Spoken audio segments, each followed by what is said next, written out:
Pemirsa Ajeng Semeng, kini saatnya saya Dana Paramita mengantarkan sejumlah berita dari Bali.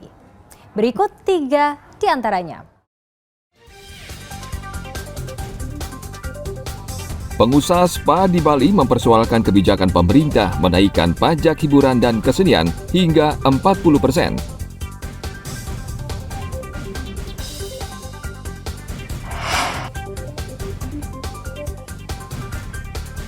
KPU tetap mencantumkan nama Iketut Ridet, caleg Partai Demokrat Bali yang meninggal dunia akibat mengalami kecelakaan pada Sabtu pekan lalu.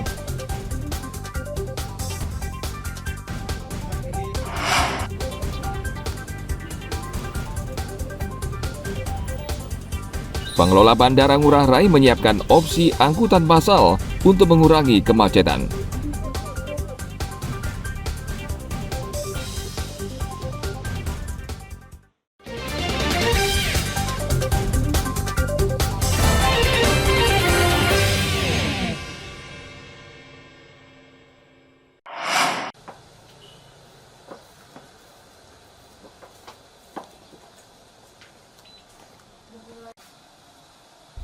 Pengusaha spa di Bali hingga saat ini masih mempersoalkan kenaikan pajak hiburan dan kesenian hingga 40% karena kebijakan pemerintah tersebut memberatkan mereka.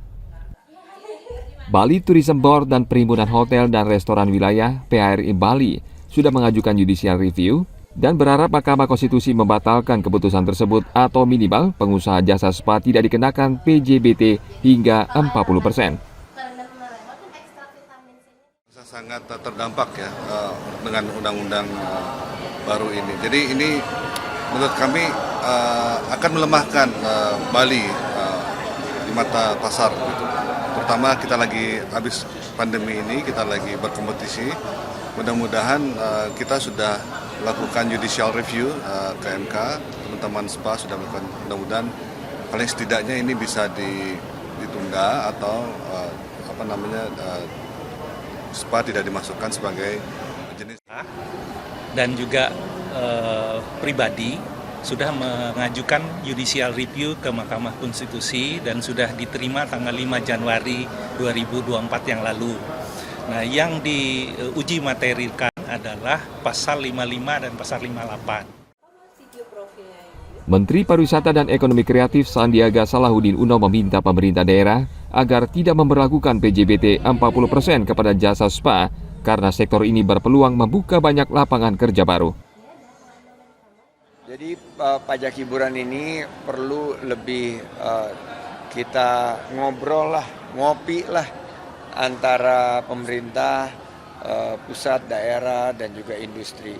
Nah, saya sudah memberikan klarifikasi kemarin untuk beberapa hal, tapi di sini Gus Agung mungkin bisa menyampaikan dari industri karena saya sudah mendapatkan beberapa surat, email yang sangat keras dan langkah-langkah hukum yang mereka akan lakukan termasuk judicial review di Mahkamah Agung yang katanya ada Mahkamah Konstitusi. Pemerintah daerah sebelumnya memberlakukan kenaikan pajak jasa dan barang tertentu atau PJBT antara 40 hingga 75%, naik dari 15%. Kebijakan ini menuai protes dari pengusaha spa karena bisa mematikan usaha mereka. Tim Liputan melaporkan dari Kabupaten Badung.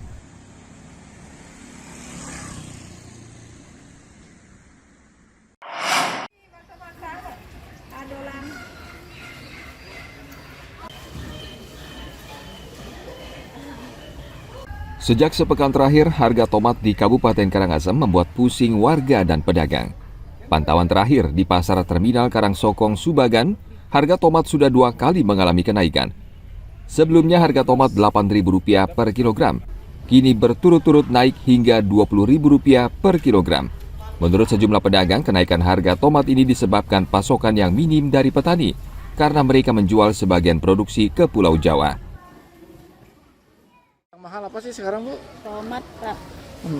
Harganya dari jual 10.000, sekarang 20.000 ngecer. Naik 10%. 100% ya naiknya? 100%. Dari sebelumnya 10.000, sekarang ya, 20.000 per kilonya ya? per kilonya 20.000. Itu kenapa Bu susah barangnya apa bagaimana Bu? Mungkin pengiriman ke Jawa Pak. Yang jadi- Jawa ngambil ke sini sekarang gitu. Oh gitu. Biasanya kan yang Jawa bawa ke sini, sekarang yang Jawa Balik ngambil ya? ke sini. Tadi per bijinya berapa Bu jualnya? Per bijinya 2.000. Berbeda dengan harga tomat, harga cabai rawit, bawang merah, dan bawang putih justru terus turun. Jika sebelumnya harga cabai rawit sempat menyentuh Rp80.000 per kilogram, kini menjadi Rp40.000 per kilogram. Begitu juga dengan bawang merah dan bawang putih, dari Rp38.000 per kilogram menjadi Rp35.000 per kilogram. Tim Liputan melaporkan dari Kabupaten Karangasem.